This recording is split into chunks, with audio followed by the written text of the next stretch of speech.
Alright. There we go. Hi. It's that time of year again. We're here to delve into some pain. Sarah's back for this one. Yeah. We haven't seen her in a while, so welcome back. Thank you. Happy to be back. It has been a while. So if you watched our previous seasons, you know how this works. We all take turns going through our list. Sarah, I know you don't have a full list, so just jump in whenever you have one you can talk about, or we get to this one you have, like the spot you can fill out the most. It would be an honorable mention or just kind of a spot filler type thing, but yeah. Fair enough. Let's start off with it then, since we're going to do our honorable mentions. Yeah, let's do dishonorable mentions. Dishonorable mentions, yeah. Because I have four. Well, no, wait. 4? I have 4 dishonorable mentions. Jesus, One man. Like, I wanted to put on here, and I was like, no, I couldn't do it. There was just so much. There was worse. Alright. I do this every year. It's like when I go like a blink and you miss. Like I give like screenshot reviews for it, basically. Sure, okay. Since you have less than mine, I'll let you go first, or at least as far as dishonorable mentions go. Well, how about we let Sarah throw hers out? Thursday, go ahead. Dad Astra. How about this? We're gonna talk about that. Yeah, we'll save that for later. Let's have a conversation about it when the time comes. I look forward Because I to got it. things to say about Dad Astra, which I think is a fantastic fucking name. It's not on my list, but Dude. I know why it's on yours. But think about that. She came up with that. That's genius. Dad Astra. That's fucking brilliant. I love that pun so much. And it wasn't reviewed on this channel, but don't see Motherless Brooklyn. You wanna extrapolate on that for a second? Um, I'm recovering from a cold, so I might be clearing my throat a bit. So,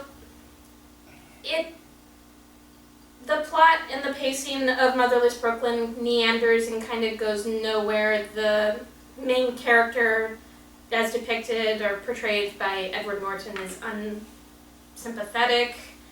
There is a scene in a jazz club where he's having a Tourette's fit to an instrumental, and the instrument playing does not match the sound that the instrument being played in the scene would emit. Oh man. I just imagine an oboe being played and a kazoo sound going over it. Like, Close. no shit.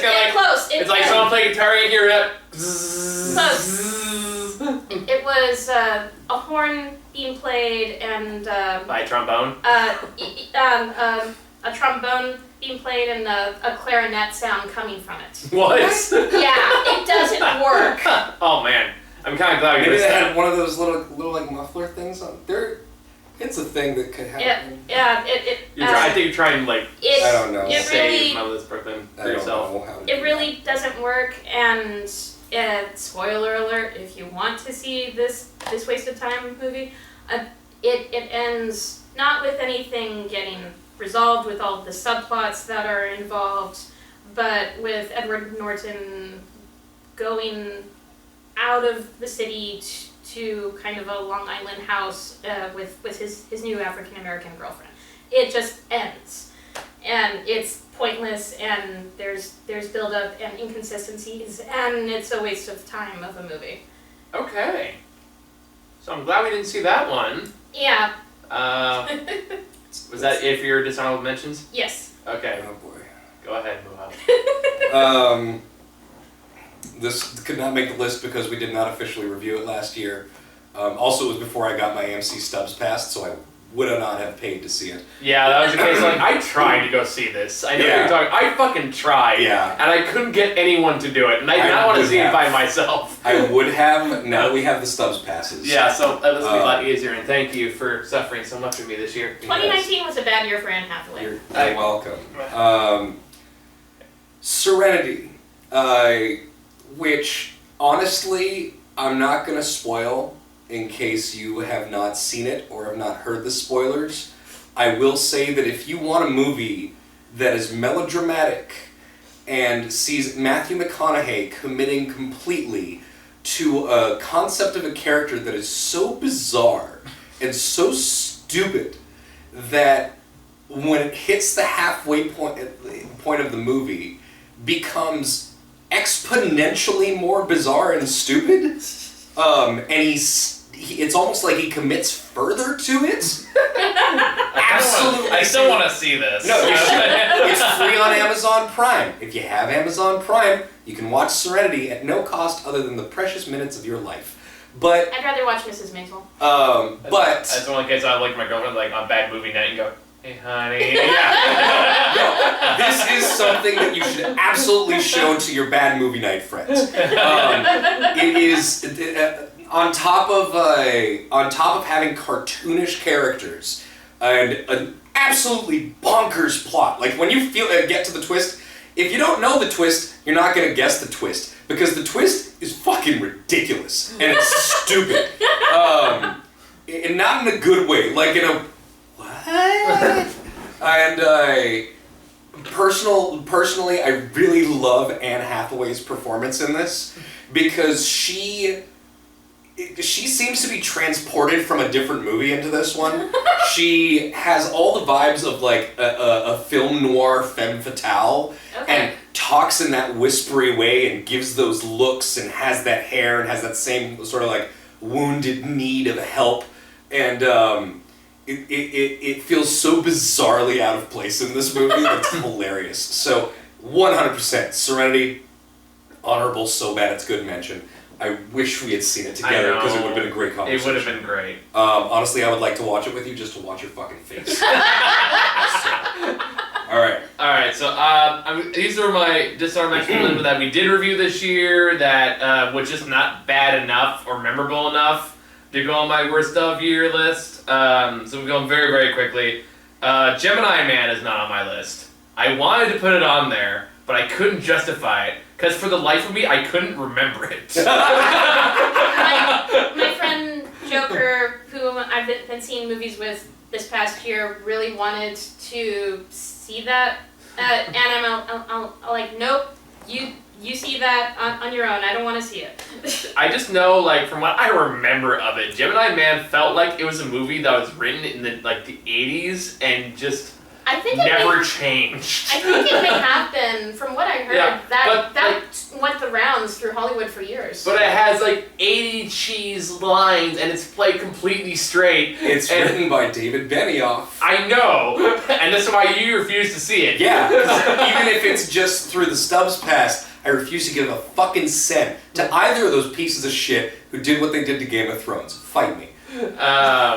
I don't think many people are getting scary with you on the last season of Game of Thrones. Some people do. Do they really? And they go fuck themselves. Okay.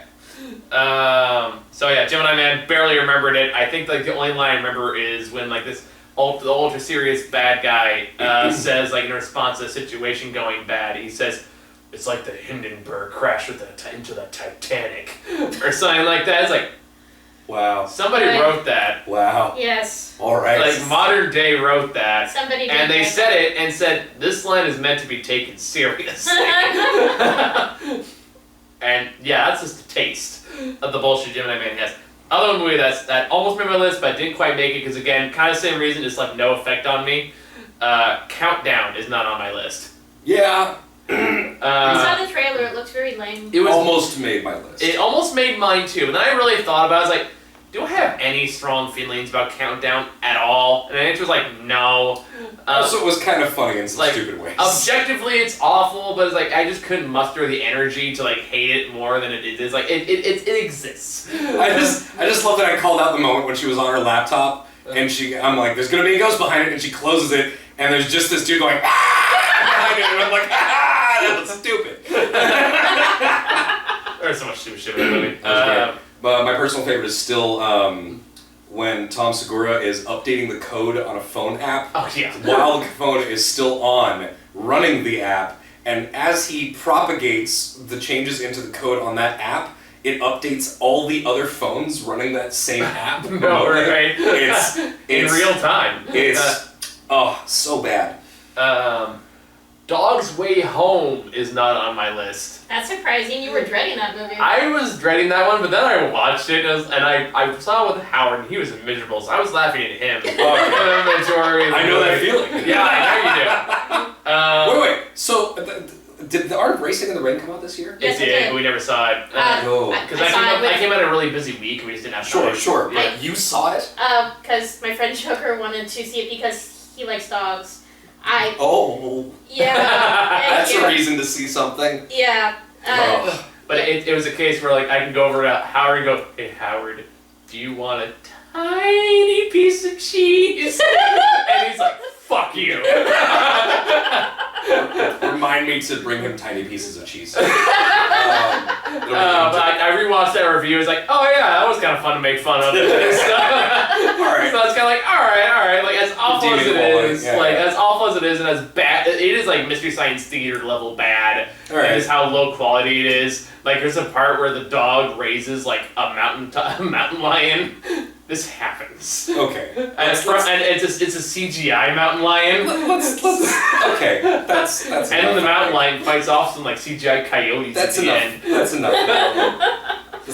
Jesus, we're not. It's not even the main list yet. I know. We got Last I'll mention, I'll throw in there before we get to the actual list. Rambo: Last Blood is not on my list. Really? Yeah. Interesting. I thought about it, and I know you saw it yesterday, so Yes. you're feeling more fresh on it than Possibly. I was. I just remember I saw it was like it's fucking Taken, but racist against Mexicans, and then they blow a bunch of shit up at the end. And blowing the shit up at the end was cartoonishly fun. Sure. Or at least for me. Sure. But like other than that, I couldn't give two fucks about Rainbow Last Blood. That's, Sure. All right. So who wants to start for number 10? Well, I'm gonna clarify something real quick because this was hard. This was a particularly weird year. Yeah. Because we had a lot of movies that were just boring. Yes. They weren't even bad enough to be enjoyable. They were just like... They were just there. Okay, I guess. That's a lot of what we felt about Doolittle yesterday. Yeah. It exists. It exists, and it shouldn't, and, it's just like, it's not even bad enough to elicit a reaction other than many times when Michael and I just turned to each other with the look of... Like, can this please be over? There was a point during Doolittle where I turned and just started smacking my head into his shoulder, like, but, so the way this... No, you did that thing, like, when the woman going into labor, where you reached out for my hand. Yeah, no, we did hold hands at a couple just points. Squeezed really hard. It was like, because I chose to go through the difficult thing, for you. Thank you, and I appreciate that. But, so with that in mind, this is not necessarily organized from worst to most worst in terms of like objective quality. I'm going by From least awful to most awful. the reaction Yeah. that it got out of me on the initial viewing, because I know why you added that asterisk. yes, and when we get to that, not a word from you guys because I have plans for this. Oh, great. But Well, we're gonna talk more than once because it's on my list too. no, I know. But yeah, there were movies that just got really strong initial reactions out of us, and the stronger those reactions, the better.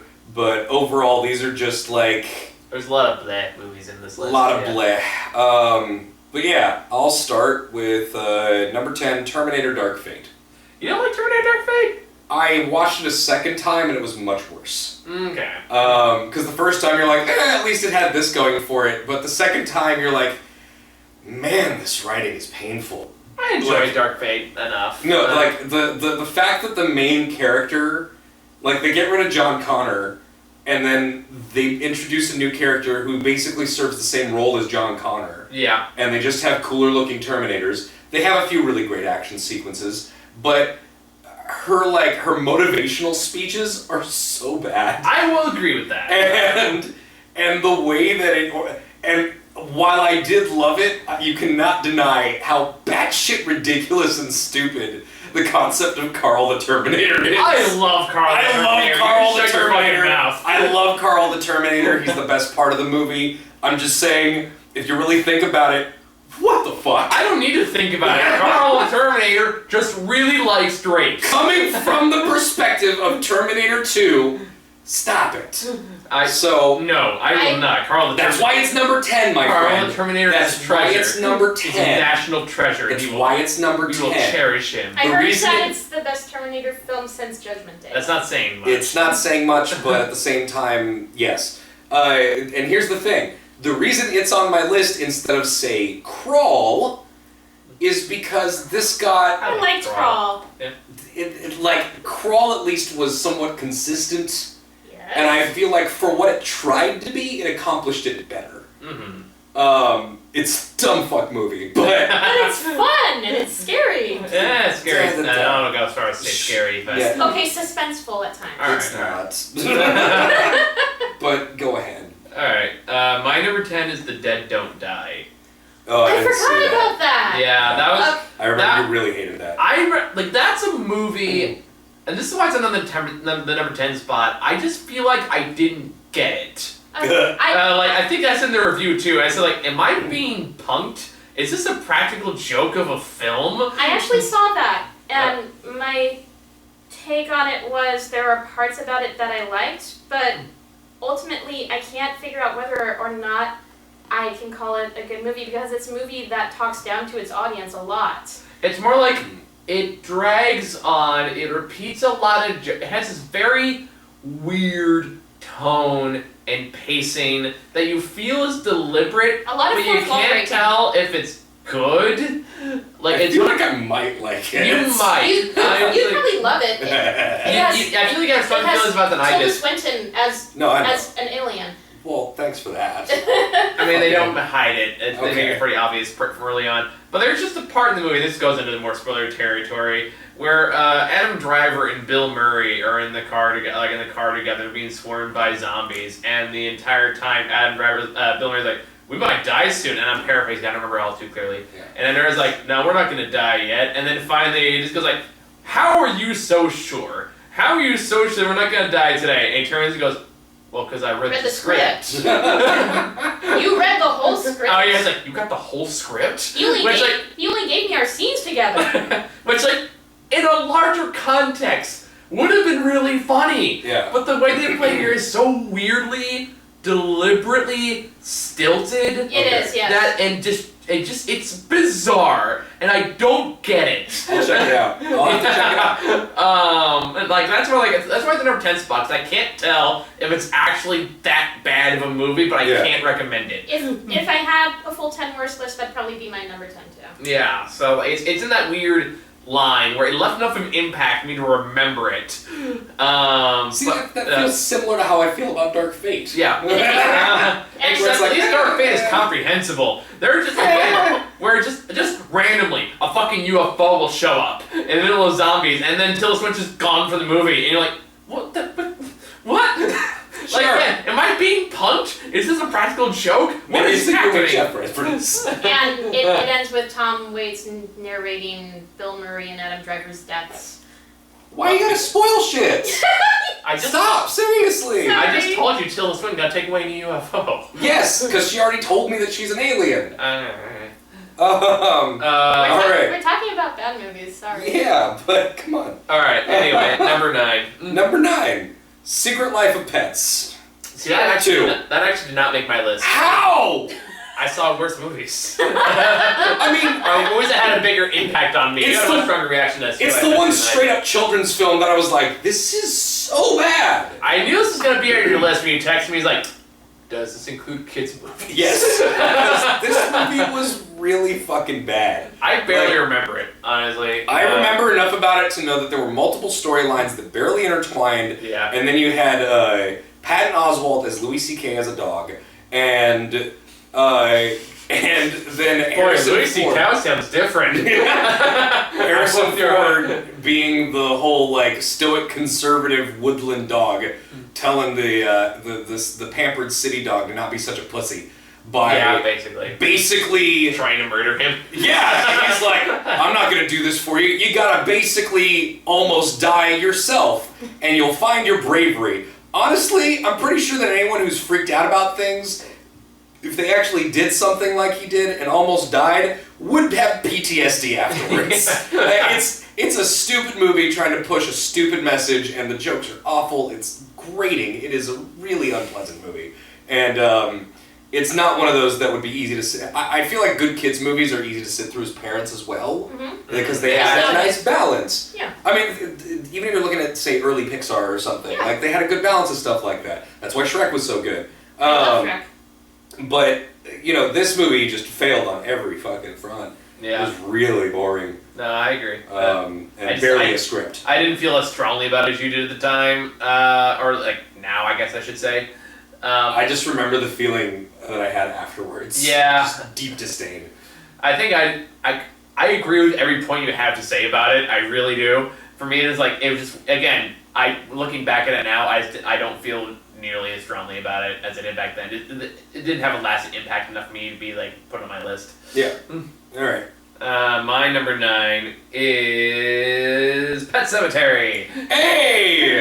That's my number 8. So let's There you just go. hop into that. We're gonna talk about it together. Woo! Yeah. So that one left a stronger impact Oh my because God. that's still the one where it's like, watch the 9-year-old undead girl with all the proportional strength of a 9-year-old girl somehow overpower multiple like 34-year-old adults. I really wanted to see more scenes of people just picking this little girl up and just smashing her against shit. Like, that would have been really funny. She's an undead demon girl by this point. Okay. Sorry. Sarah's looking like, you must. No. She's a little zombie girl whose extent of acting capability goes like, I'm gonna kill you. And it's just so bad. And it's so bad. The way they portray like play performance. Yeah, basically. It's and really bad. The way they portrayed like the strength level in this is hilariously bad. Because there's a part I remember because the mom pushed like this laundry basket in front of the door to keep her daughter trying to kill her.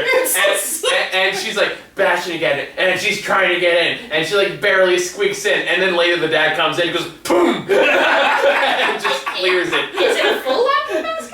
Yeah, it's like I don't know, it's like laundry machine or something heavy. Okay. I thought it was like a bureau or something. Or something like that. Whatever it was. The point being, The point is like the dad like pushes it aside, no problem whatsoever, and yet still somehow gets overpowered by the 9-year-old girl. No, it's pretty funny. And that's one of many issues. Okay. And it's difficult to critique Stephen King movies because if you're being really fair, a lot of the logic in Stephen King stuff is really stupid just because, you know, magic, the undead, Satan, you know, it just fills in all the plot holes. But even with that in mind, Pet Sematary, it doesn't work that way. No. Like, with something like It, you can excuse a lot of the weird shit happening because of supernatural stuff, but here it's just dumb. And it's unfortunate because Pet Sematary is supposed to be one of the scarier Stephen King books. That's And they also changed the ending to be way more ominous than the other versions. But it's still like, okay, by the time you get to the... Also, the way they change up the original plot to make it the little girl instead of the little boy, you can tell they designed the death scenes to make you think that what was going to happen was what happened in the original, and then they're like, oh, we changed it. Now it's the other child. Like, okay. A more different child murder. Yeah, right. We're subversive. It's just not. It's a dumb movie. You wrote Game of Thrones. Okay. All right, so let's get to I guess your number 8. My number 8 is this is where we get into categories of films that bother me more than you. With The Lion King. Yeah. You watched that yesterday? Yeah, I know you watched because he was live texting me the entire time. Oh, I live texted Michael through my viewings, my subsequent viewings of Rambo, Aladdin, Dumbo, and The Lion King, and then we watched Dolittle together. Yesterday was fucked up for me. Alright, so... I'm sorry. So yeah, The Lion King was another case, and it's like same reason I hate Beauty and the Beast for a lot more deep reasons than this one, but it's more like, hey, do you want to watch the original without all the joy and the life and the colors and the emotions and the charm and the talent of the original? I mean, like, to be fair, there is still talent here. Like, I love Donald Glover. Donald Glover was great. I came this close. I didn't really like Donald Glover. I came this close to considering seeing The Lion King because I love Childish Gambino and I love his stand-up. Yeah. I like Donald Glover as a performer. I think he's a great actor. I did not like him in this movie. But beyond that, it's more like because the animation, for what it is, for like the hyper-realistic bullshit it's trying to do, looks fantastic. I'm not going to deny that. It's got some great visuals. That doesn't fix the design choices, which is a factor in certain other movies. But it's like, hey, you're doing an animated movie about animals, how they emote with their eyes and their faces. Yeah. You know what doesn't fucking emote like that? A fucking lion. That's the biggest problem. My local free newspaper in the review called it a 2-hour cat video. It basically is. I remember the embarrassment when they unveiled like the character posters for this movie. And it's just lions. And it's just like, yep, that looks like a lion. Yeah. I can confirm that is a lion. I will say, baby Simba, super fuzzy and adorable. That's fine. But again, it just saps all the energy and the joy. I also love how the parts of the original that didn't translate well to realism, like I guess the entirety of Be Prepared, they just removed. Yeah. And they didn't even try to have them sing some of the parts, they just have them kind of recite some of the lines. Yeah, the Be Prepared segment is a fucking embarrassment. And I actually thought that actor was good as Scar. No, I've loved that guy ever since I first saw him in Serenity, the Firefly movie, as the assassin, because I will never forget the chills I got when they fucking say to him, like, I don't kill women and children, he just says, I do. Like, oh, fuck. And him as Scar is a great choice. It's pretty good. Yeah, and he does a good job of the lines he's given, but some of the lines lack some of the delivery that Jeremy Irons gave it. Jeremy Irons had this kind of slithery, evil maliciousness to him. This guy just feels like, you know, a more realistic, but also just kind of pissed off and indignant, you know? Yeah. And it takes something away from the movie. And it does the same thing that like Beauty and the Beast did, and like even like Dumbo did. We'll talk about that one later. Where it's like it fixes problems the original didn't have, and it creates more problems as a result. Like this one tries to like explain why having the hyenas in the area was bad, and it just kind of makes the whole segregation issue in the original one kind of worse. And then it adds like. But all the lions are voiced by black people now, so they're making me really glad I didn't see this POS. And then they tried it, and like Lindsay Ellis has a great piece on this. Yes, I love her. He does like look up the woke Disney video. Oh yeah. She talks about Dumbo in that too. Yeah, I know. Yeah, that's the thing. And it's like they try to like the girl boss thing, and it's kind of embarrassing. Yeah. Especially when you have Beyonce playing Nala, and it's really bad. And the part I start openly laughing while nobody else was laughing in the movie when she starts like trying to like take control of other lions, like lions attack.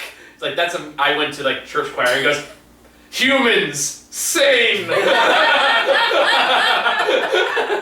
Yeah, it wasn't good. I'm not and there's like convinced on Beyonce as an actress. And I feel like they just want to give Beyonce more to do, and it just doesn't work, and it's really awful and cringy to watch. Yeah. And like the only part I got any kind of enjoyment that very, very quickly wore out its welcome was Seth Rogen and Billy Eichner. And Billy Eichner as Timon and Pumbaa. And I was like, okay, there's a couple chuckles in here. It's not good. And then the idea of them riffing off of each other should have worked so much better than. And then very quickly, it's like, this is getting old really fast. And then they gave them way too much to do. Yeah. And then there's the random Beyonce song that plays at no particular marker. They just want to throw a Beyonce song in there. Of course they do. And we're like, and just two lions running in the desert doing things. How about when Can You Feel the Love Tonight took place not at night? That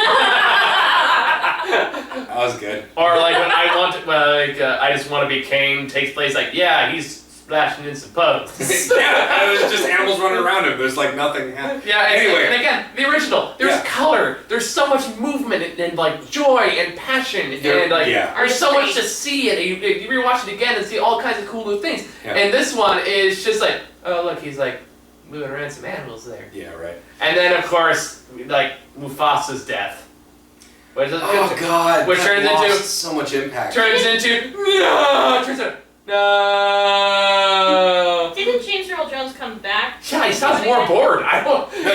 Well, he is like 25 years older. I know, and like, you and I both agree on this. Like, I don't get why they just didn't read. Yeah, why not just take the original recordings? He's the same fucking guy reading the same script. Why not? Oh, just pay him again, I guess. So for me, it's like it's pointless. It's cynical.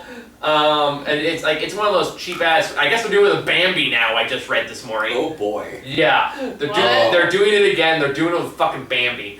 Why? Because it's what Disney's doing now. Because Lion King made a shit ton of money. That's why I did. Like that's why. I wonder when they're gonna get to Snow White.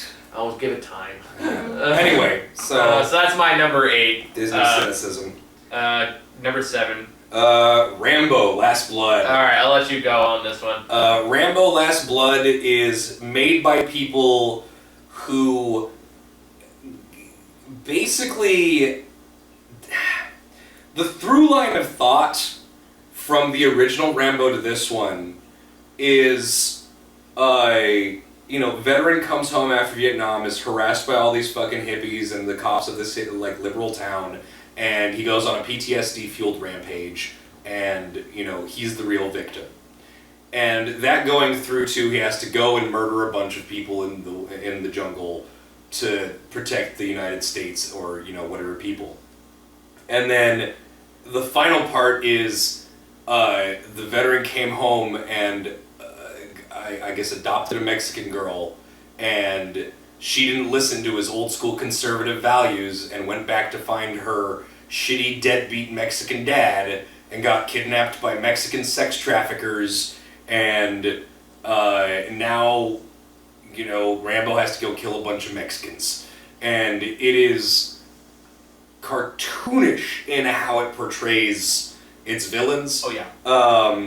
To the point where like if it was something like John Wick where it knows it's being cartoonish, it would be less of a problem.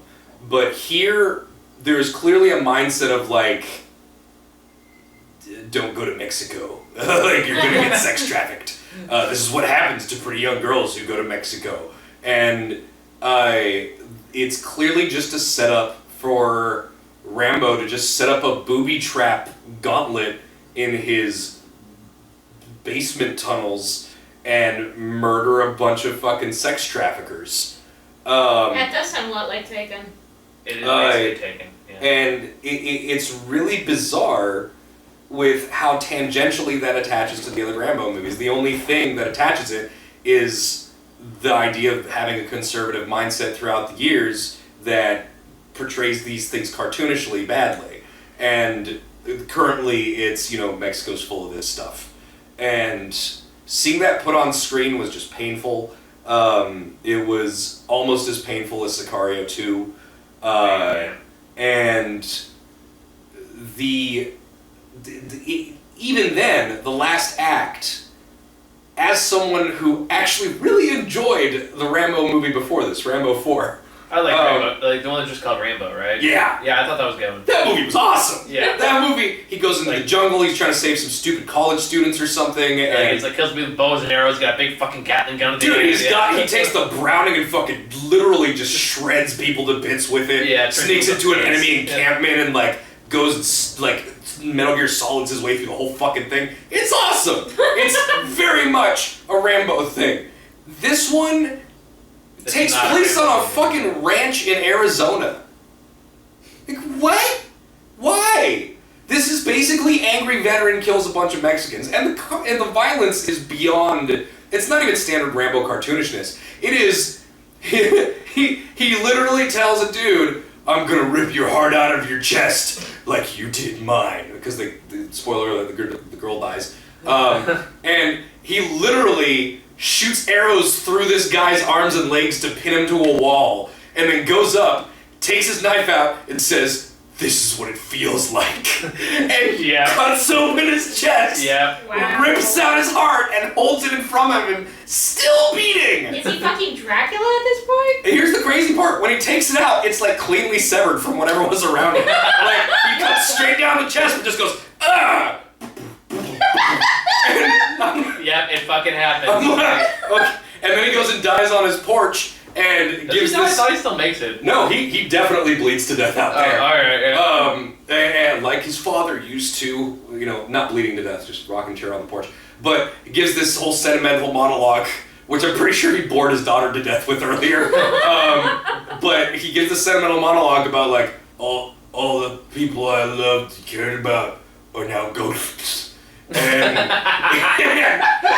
it does this whole slow motion montage of scenes from the previous Rambos, which weirdly enough was the most insulting part. Like you said, like this is the natural conclusion of this plot line. Like, clearly where all the Rambo movies were heading this entire time. No, man. fuck this. Like it's not even as a whole left-right thing, as a Rambo thing. This wasn't a Rambo movie. No, it fuck was that. not. Yeah. And just think, if they had gone with the original ending to First Blood, we would have never seen any of these terrible movies. Oh man. Well, I figure only one is really bad.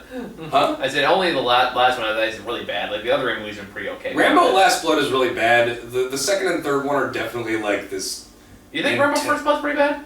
No, First Blood. No, I'm saying Last Blood is pretty bad. Oh, okay, sorry. First Blood is The decent Yeah. while still being its own weird form of propaganda. I Yes. do like the fact that it does give sympathy to veterans, because I do believe in. I mean, not all movies were doing that back then. So. No, exactly. Yeah. And that's the thing. Like it's. I'm a big believer in don't hate our troops, hate the war and the machinations that put them there. Yeah. These people literally went out there and went through some really horrible shit. Granted, there's some troops that have done some pretty fucked up, horrible shit, and they deserve to be shit upon, but you can't just automatically assume that all of them are that. A lot of these people went out there because they really believe that they are defending our beliefs and our freedoms, and honestly, that's a good thing. That's a noble thing, and I have to respect that at least. Yeah. Fair So enough. I like the fact that this tackled that. 2 and 3 were basically like. More like the gunpowder 80s. Yeah, just crazy fucking wish fulfillment, like violence in another country thing, which, it is its own stupid thing, but for stupid 80s action movies. But like Rambo 4 was actually really fucking good. I like Rambo 4. I remember seeing that with my dad. Yeah, I enjoyed Rambo 4 quite a bit, but Rambo Last Blood is just awful. So, yeah. Anyway, Alright, so about Rambo. my number 7. Back to Disney. Dumbo. Okay. Dumbo is my number Rambo 7. and Dumbo, hey! Hey! I finished my beer. And so yeah, this one I had just a stronger reaction to because I just found it more like I will give it full credit that at least it did something different compared to like the other Disney live action remakes, but it's still like bad Tim Burton, and bad Tim Burton is just so bizarre, and not the good way or the clever way, or just like why the fuck is what led to this choice was a lot I was going through here. Like why was that choice made? Like the pink elephant scene in particular. Yeah, I was like, okay, this is weird. Why is this in here? Like, I get you, like, okay, fine, I guess the baby elephant can't drink champagne, sure. But like, I guess, like, well, we gotta put the pink elephant somewhere, so let's make him giant bubbles, and let's just cut back to Dumbo, randomly doing...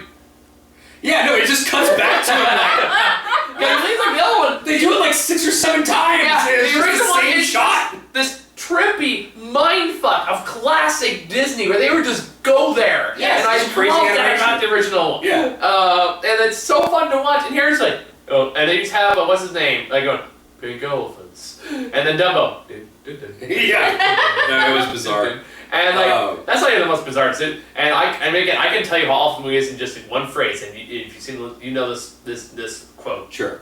Let's get ready for Dumbo. Oh God, that they do twice. That was so upsetting. It's so upsetting. I will say, I find it surprising that this is higher on your list than Lion King. I had a Because at stronger least reaction this to tried this. to do something. But again, when it's just like just so weirdly bad. It's like it just evokes stronger feelings. Maybe this is why they stuck to doing less. I mean, I'm also like weaning off some little emotion here too. I'll mix. I saw this with Laura, and like Dumbo's her favorite Disney movie. Oh. So there's Was she upset? Oh, she was furious. Did she like the sequel that was also tacked on as the she second half of the hated it from movie? beginning to end. The only time we really like burst out laughing was Avery Green's character at the end. And by the way, they turned a feather white here. I don't know. That's kind of weird. there's a part where like Evergreen at the very end where like they're blowing up the not Disneyland metaphor, and Michael Keaton that must says, have been cathartic for Tim Burton. yeah, Michael Keaton says something. Michael Keaton says something line of like you work you're and then every queen like does this weird like little flip back and says, I think you meant queen. And then she like flies up on Dumbo and Laura's sitting next to me and she's like, bah! And fully falls over. I just love how Alan Arkin puts his arm around Danny DeVito at the end and is like, want to get a hot dog? Yeah, I always feel like every time I think about it, I think Alan Arkin's one line like, wow, this is a disaster. I love Alan Arkin so much. But I will say, one line out of the movie got a pretty good laugh out of me, and that was like, cancel my dinner with the president.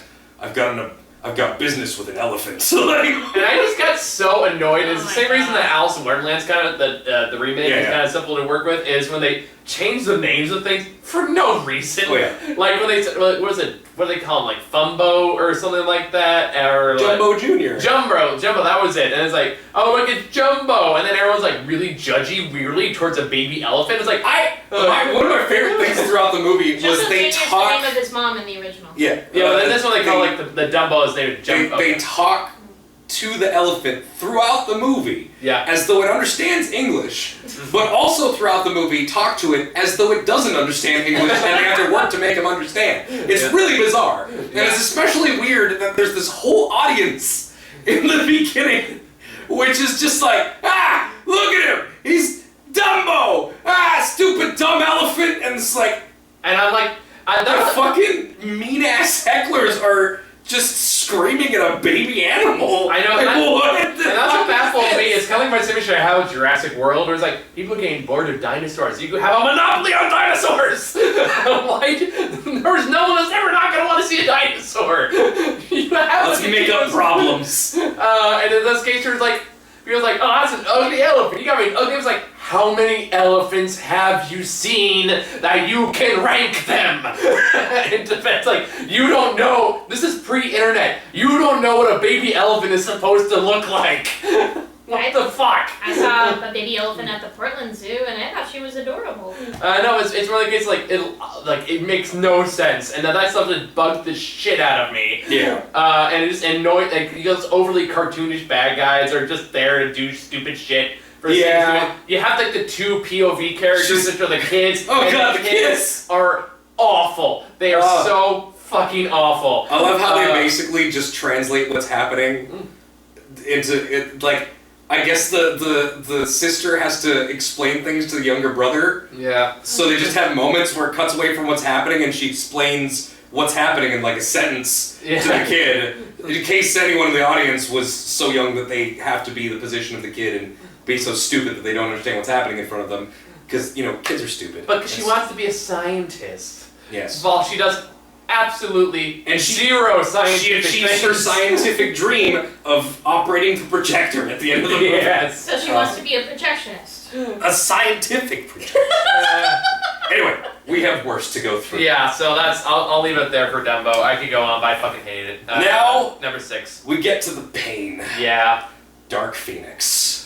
Yeah, I'm surprised it's that high up for you. I'm surprised it's that low from all I heard about it. I'll get to Dark Phoenix, but I'll let you go. How high is that on your list? Not too long, but we'll get there. Alright, let's just talk about it when we get there. Okay, alright, save What's number 6 for you? Hellboy. Oh, I didn't see Hellboy. Good. I heard and I feel bad because I love David Arbor. Yes! And I actually think he could be a good Hellboy. But it's another movie that creates, like, it's so weirdly disjointed. They try to cram in, like, multiple plots from the original, but like the series and cram it in this one, but that just doesn't fucking work. There's this weird, like, father-son hatred that never existed in the books. So they literally invented a problem for the movie. I think someone else on Twitter put it best, where like, Hellboy is a movie that is so bad, Mila Jovovich is in this, and you know it's bad when she's probably thinking the entire time she's there, my husband can do better. That's a low blow. It is a low blow, but you watch it, it's like, you know what? He's fucking right. Like, I've seen Resident Evil movies that are better than this. And it's really sad, and it's really disappointing, and the script is so lifeless and so nothing, and the characters are so annoying and obnoxious, and it's painful because Hellboy is such a great series, and you want The first Resident Evil movie still holds a special place in my heart, though. The first one's okay. But it's a case where it feels like Resident Evil with a lower budget. Oh wow. Yeah. Okay. So put that into context. Wow. And you have the what was the name of the Asian guy from Lost? Oh fuck. I think it's Daniel something. Yeah, that either way, he's in this, and he plays like a bird turns into a cougar at times. No. But he does, it's basically like a were-cougar or something like that. I guess it's from the book. He was part of the whole whitewashing controversy that happened around this movie last year. Okay. I don't know if you're familiar at all with that. They originally hired a white actor to play like an Asian American, like an Asian character, and then was it Scarlett Johansson? It was not Scarlett Johansson. Did she try to get the? No, it was the villain from Deadpool. Okay. He was the one that tried. Was really. Wait, what? Really? Yeah, it was him. Fucking the transporter refueled guy? Yeah, that guy. Wow. I will never forget him as that guy. Because he's the same guy.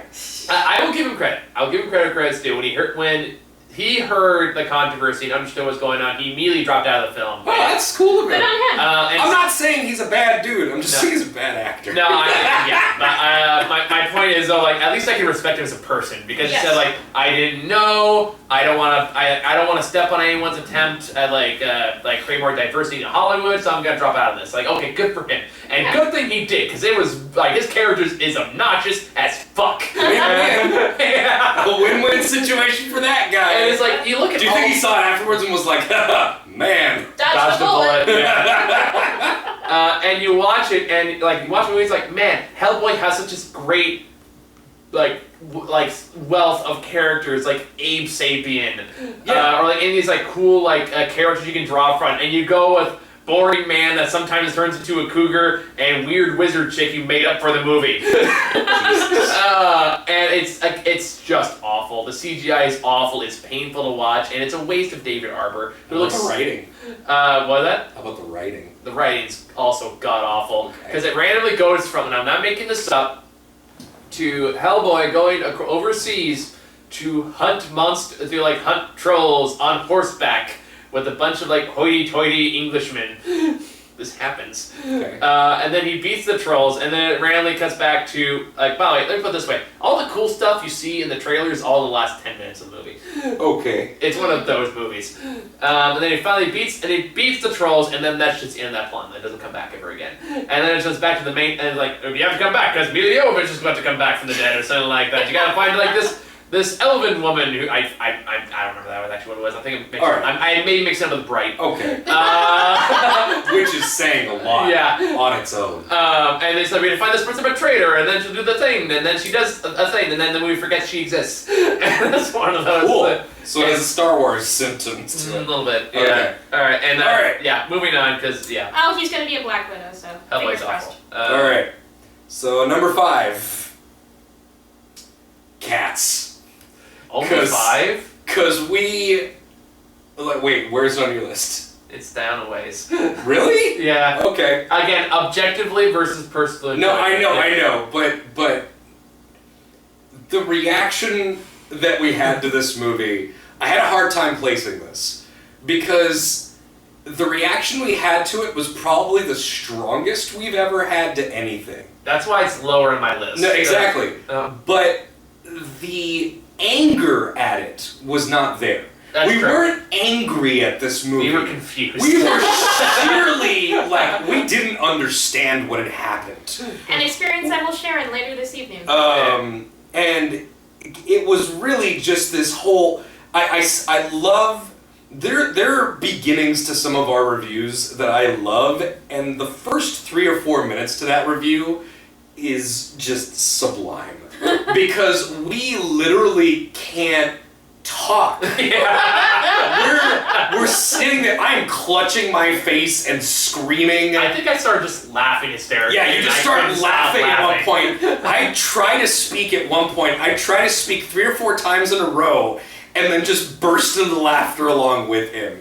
It was the fact that we saw it before damn near anybody else, because we saw it opening day Thursday night of the opening weekend. You talked me into it. I remember this because like I don't even remember the like I'm gonna see something. What's that? And then all Kev's like, Michael, Cass is out. And I was like, it is time. We need this. I think I was trying to go see Jumanji 2. Yeah. And I was like, and you told me, it's like, I'm going to see a movie tonight. It's like, stay up, come watch Cats with me at like 9:30 in the evening. Yeah. And I like, because it was.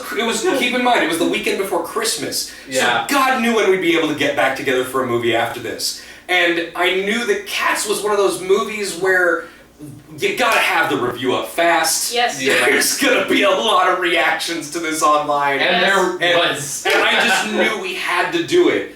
But we were not prepared. We have never had a film going experience like this, and we came out of it just high as a kite. Yeah, we absolutely had that 10-mile stare of like, what? Why? My favorite response of mine from that video is when I just yell, "Who let this happen?" And man, I just that moment in time, I love directing people to that review because it is such an incredible, one-of-a-kind, raw, immediately after the fact moment in time. And I'm so glad we captured it because that will never happen again. You know what this movie is? I'm realizing now. You know in Community, when Dean watches the of the Dalmatian man dancing? Oh God. And he goes, I hope this doesn't awaken something inside me. And then slowly over the course of the following seasons, he just starts like having more and more Dalmatian stuff. You see more Dalmatian pictures and Dalmatian accessories and Dalmatian patterns. Yeah, no, it's great. I feel like that's what this movie was. Well, let's talk more about that. Yeah. So we'll talk more about it later. Number 5. My number 5 is The Kitchen. Oh yeah, no, I saw wanted that. to see that. It's don't. Okay. It's so bad. Okay. It falls. Honestly, I think it's kind of more on par with Pet Sematary for me. It feels about the same level of quality. I think I was more miserable during the Kitchen than I was Pet Sematary because I could see the potential there and I could see how much it was squandered. Here's the thing, it's so forgettable that I forgot about it, but honestly I would put it basically on the same level as Pet Sematary. I'd probably bump Terminator off my list.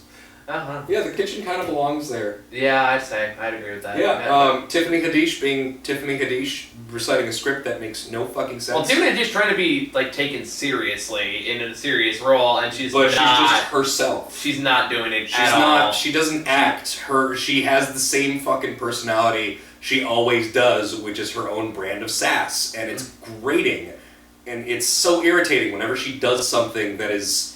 Meant to be taken seriously. Yeah, it's meant to be taken seriously. The friction between these characters doesn't make sense. It's not understandable. It's not something you empathize with, because it's just her being an asshole.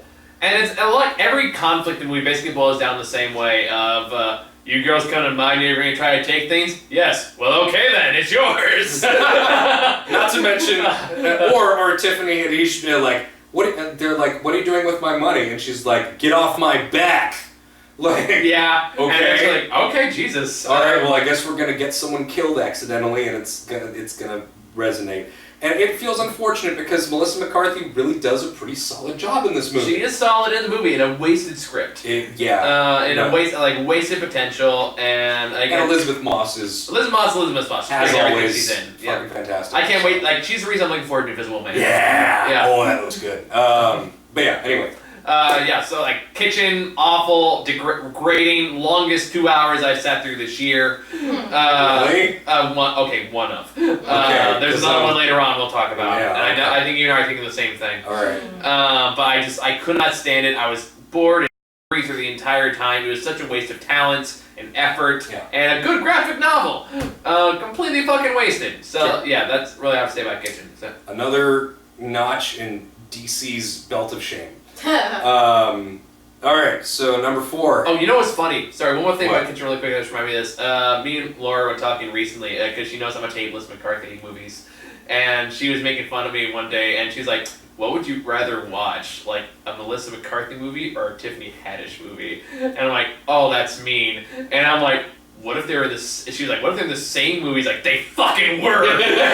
He was called The Kitchen, and it sucked. And it wasn't even either of their faults. I still think you should see Can You Ever Forgive Me. She's Yeah, I don't think she's a that. bad actress. I just don't like most of her movies. No, she gets typecast a lot, but when She she does. is given a good role, she's respectable. I do respect what she's done. Yeah. All right, number 4. Yeah, number 4. Number 4, Aladdin.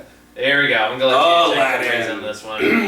Oh, fuck me, Aladdin. I'm so glad I didn't see it. I'm glad I didn't see this in theaters because I would have been shouting in the theater, I would have gotten kicked out, and I would have said fuck in front of a bunch of children many times. Where do I even begin? From the absolute miscasting of Will Smith, to the fact that he's trying to channel... Robin Williams?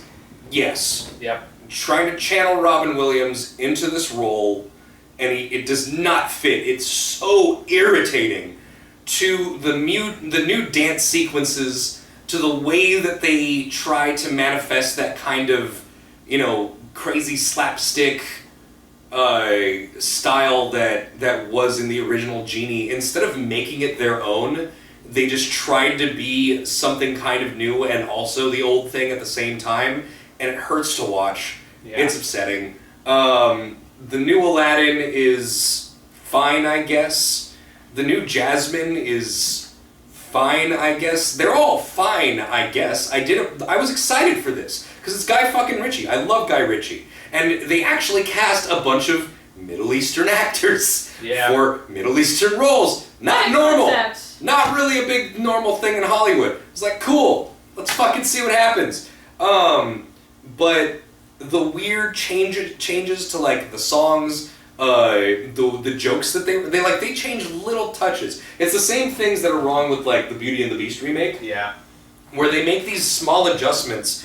Address problems that don't exist. Well, it's not just that they try to address problems that don't exist. They do it badly. They add these extra songs for Jasmine to sing about not being silenced. And then silence literally 2 seconds later. Immediately That's silenced what her. Sheila said. Yeah. But then, like, the moment that fucked me up about it is that this is supposedly the new empowered Jasmine, right? Yeah. But I have attachments to this movie as a kid. It's one of the few representations I got to see of people like me on screen. It was one of the first movies I saw in theaters. I fucking love Robin Williams. Mm-hmm. It's a great adventure story. I just really enjoyed it. And growing up, I read things like the Arabian Nights stories and stuff like that. I got into the TV show and the straight-to-video sequels. I fucking love these characters in this movie. And there's these things, these beats from the original that even though I haven't seen it in a long time, I remember. And they were missing or fucked up in this new one. The way the songs were in there didn't work. Yeah. They didn't work. They were missing a lot of the passion. It just didn't fucking work. And there's a specific moment early on where they're running around the city and Aladdin jumps over a gap between the buildings and he turns to offer his hand to Jasmine in the original, and she just pole vaults across it without him and just smirks at him and tosses it to him, and he's like, huh, alright, I can respect you. In this one, he jumps across and reaches his hand across. She's like, I can't, I'm sorry, no, I can't. Like, fuck off. They disempowered her? Yeah. Yeah, absolutely. They fucking ruined it. It's like... And they take out the jokes like where they tell him like only your fleas will mourn you, and he just walks away dejected instead of scratching himself and saying, I don't have fleas. And just little moments throughout that do this. The songs are cut short. They have all the spirit taken out of them. He is shy during this huge party thing, but then the genie basically enchants him to break dance and impress everybody. This is very clearly a story about Arabian Nights, and even though the palace kind of looks like the Taj Mahal, I don't know why the British director, for some reason, thought it was appropriate to put Bollywood dance sequences in the middle of this fucking movie. It doesn't fit. It really comes from a really stupidly ignorant and unappreciative mindset. Like, they have no appreciation not just for the original movie, but for the culture. And it all comes across as, they just try to directly translate things from the cartoon in ways that just feel disrespectful in a realistic setting. And this movie was gratingly irritating. It was offensive, and it shit all over so many things that made the original great. And I just fucking hated it. I fucking hated this movie. And yeah, so number 4. Michael? Yeah, okay, now we can talk about Dark Phoenix. All right, Dark Phoenix! So it's your number 4. Dark Phoenix is number 4, yeah. So... How about this? It was their second shot at this story on screen. Let's take, infamously, the plotline of X3. Which was... Give it a hang on. Sorry. Give it a do-over. And I will say this, X3, I have history with this. You can go back and watch our review for it if you want to know the full story. But it's one of the only movies where talking about it gets me physically angry. You think you've seen me angry about movies so far? I'm just like giving my honest assessment, like, fuck this movie, fuck this, fuck this. This movie deeply upsets me. X3 fucking upsets me in ways that run through decades and have to do with what I hate about Hollywood culture and just capitalism in general, like so many fucking things. And just trying to appeal to the least common denominator and the injustice it does to all of these great fucking actors they had and the potential they had to do with it. The fact that it cut off what was supposed to be a 7-movie saga into that. So they finally got back to the point. Bryan Singer did the retcon and everything, and then turned out to be a kitty diddler. And then hasn't slowed down his fucking career at all, but he decided to go and make a shitty Queen movie instead of working on the redo of the whole reason that he retconned everything. And what do? They give it to the same director as X3! No. Kidding me. It's the same writer-director. Holy. Same writer, but not the same. No. Not the same director. Brett Reiner was not in this. Yeah, no, the director of Dark Phoenix is the dude who wrote X3. Yes, that is true. Yes. Holy shit! How can you fuck up that bad? Yeah. And it shows! It shows! You have the Dark Phoenix saga! You have a fucking... This thing ate a star! Like, holy shit, they had to bring together everybody to try to face this thing. This is literally like a Thanos level Infinity War level event in the comics.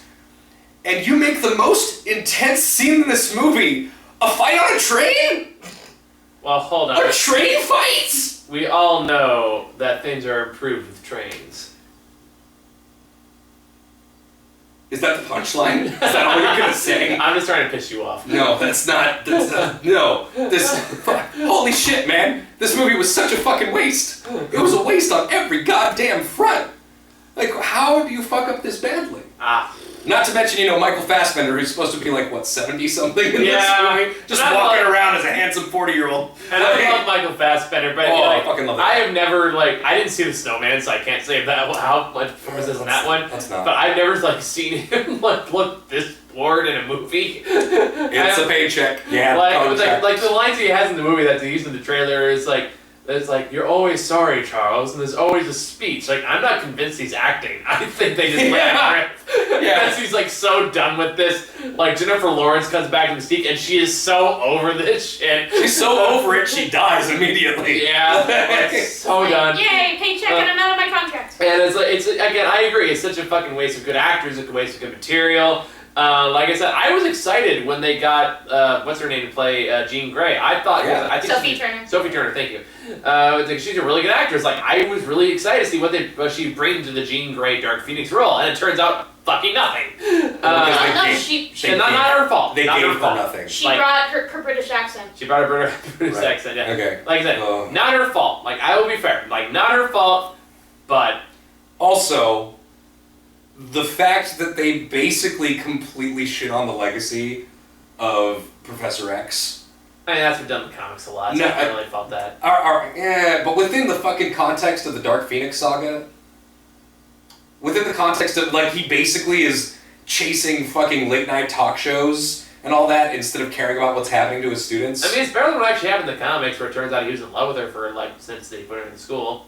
That's a thing that happened. Is it better? Is it not? Is it? I mean, I would argue Xavier loving like a teenager is grosser than going on talk shows and shit. How long ago was this written? Like 70s. Yeah, that sounds about right. Yeah. I mean, it's one of the it's one of those X-Men hit stories we just pretend never happened. remember, Kubrick directed Lolita from the perspective of like the guy not being that bad.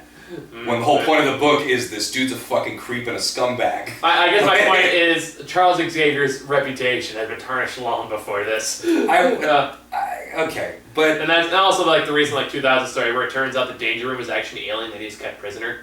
wow. Yeah. Not that I'm excusing the whole child love thing. I'm just saying like I look at some of the old storylines and I'm like, this is just what fucking men in a male-dominated space wrote back then. It's cringy as fuck, but I'm not really shocked by it. But as far as that feels stereotypical. This just feels like, oh, now Professor X suddenly cares more about fame and fortune than the school and students he's dedicated his whole life. Spider-Man 3's it a little bit. Yeah. Yeah, it's weird. Anyway, but yeah, not to mention, like. So, it's one of those cases, and that's always just you run, like, Avengers somehow pulled it off, and I still don't really know how it did it, where it's like, hey, guess what? Suddenly there are aliens in this universe. They're never hinted, implied, or whatever, and they're kind of, sort of, not Skrulls, we wanted them to be Skrulls, but we couldn't use the name, so we picked, like, this random obscure name we didn't think anyone would Google until somebody did. It turns out they're, like, broccoli people in the book.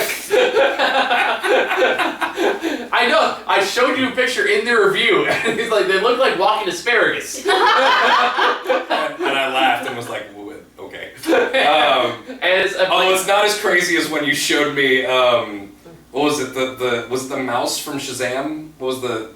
Oh, Mr. Mind. Mr. Mind. Mr. Mind, the talking caterpillar. Yeah, there you go. Yeah, I still love that he's in there. Yeah. I was like, what? Okay, that's a thing. But yeah, Dark Phoenix is an absolute waste of a storyline. It was the worst comic movie of last year. Well, I take it back, second worst. And the first one's gonna be controversial for some people. All right. You know what I'm talking about. Mm-hmm. Yeah. Oh, yeah, okay. I think it's a comic book movie. I mean, it's barely based on the source material. We'll talk about it in a bit. We'll talk about it soon.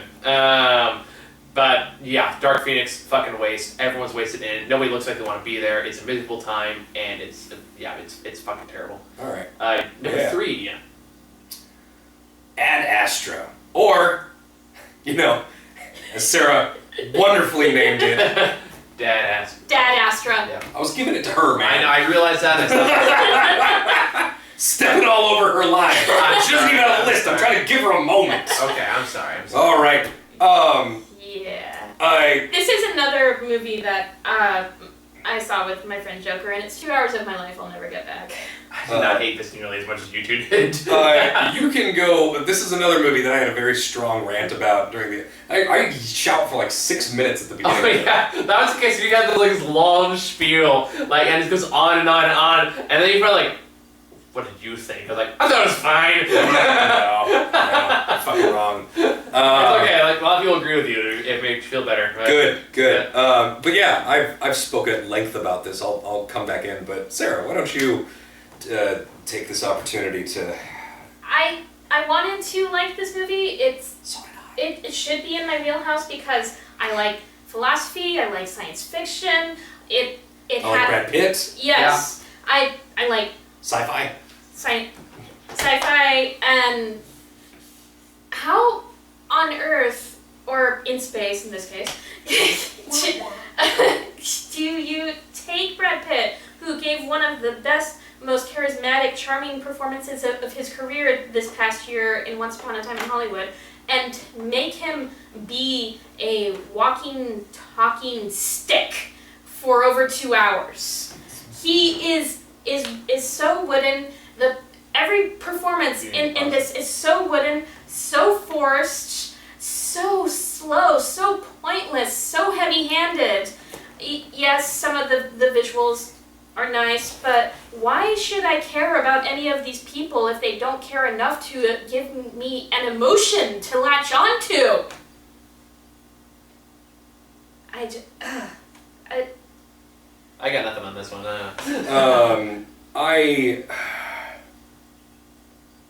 this movie was just...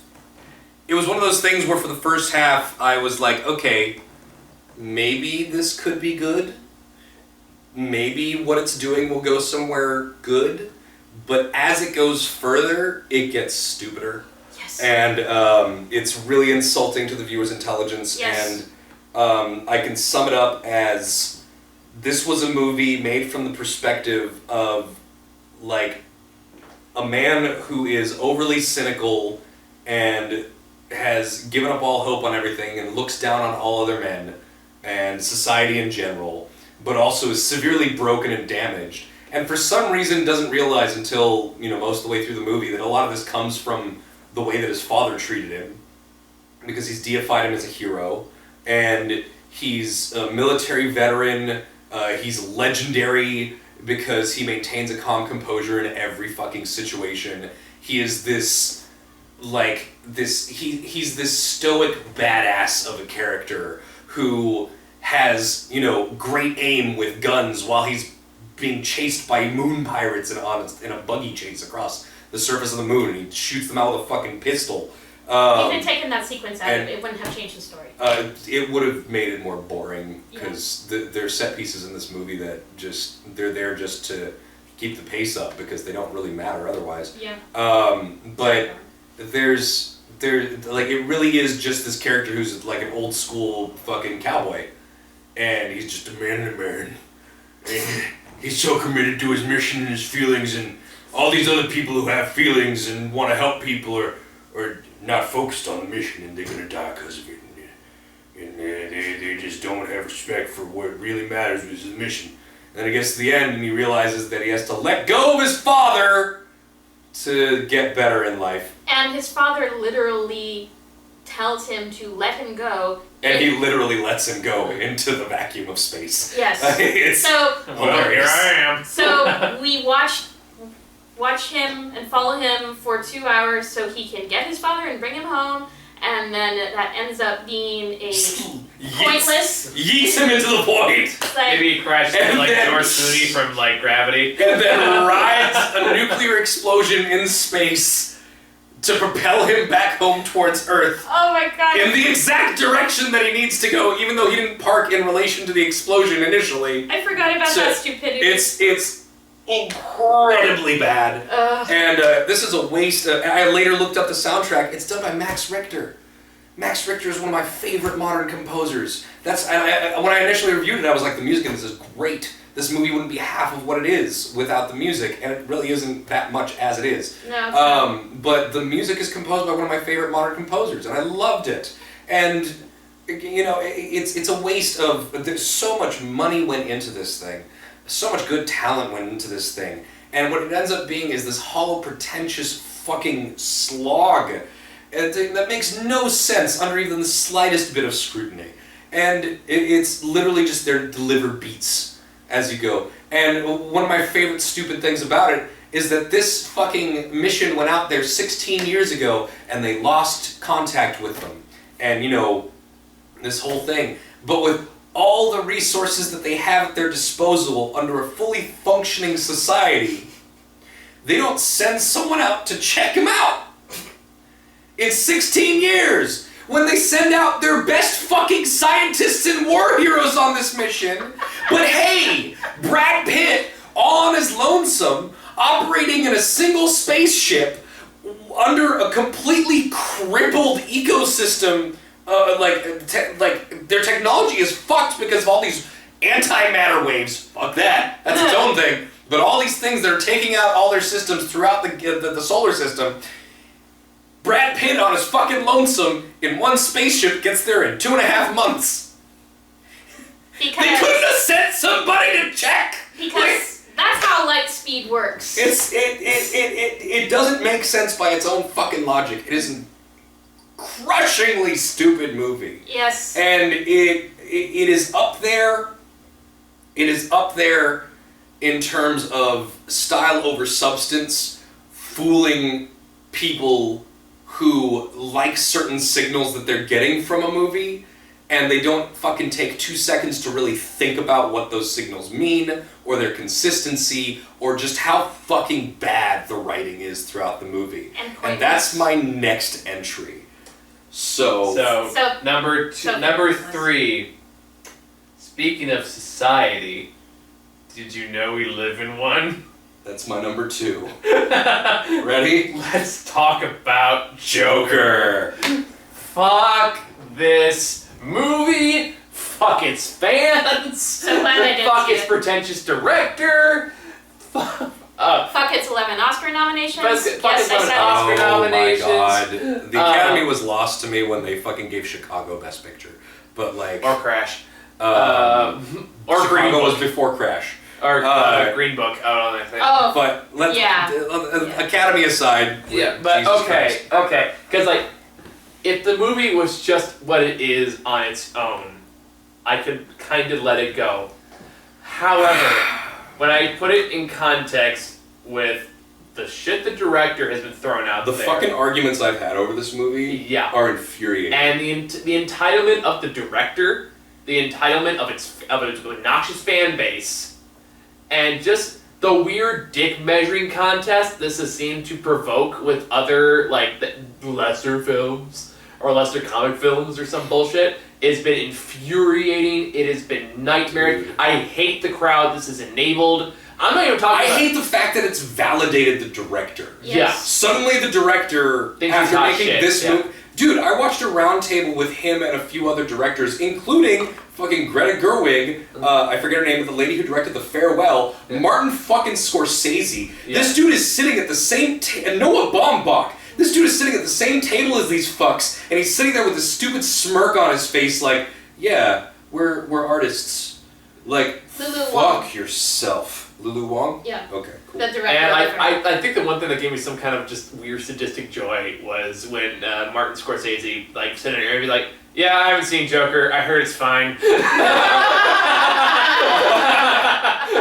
It's like, man, I hope he saw that. I hope he cried like a single tear. Like top bill of them.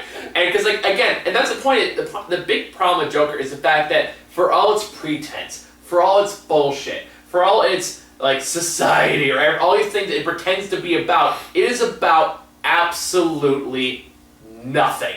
And it has all the pretense of being about something to convince dumb 14-year-olds that it actually has something to say while it has absolutely nothing to say. It's an extremely juvenile movie. It is extreme. It is like, again, it is deep. If you're 14, you don't know any better. Yeah.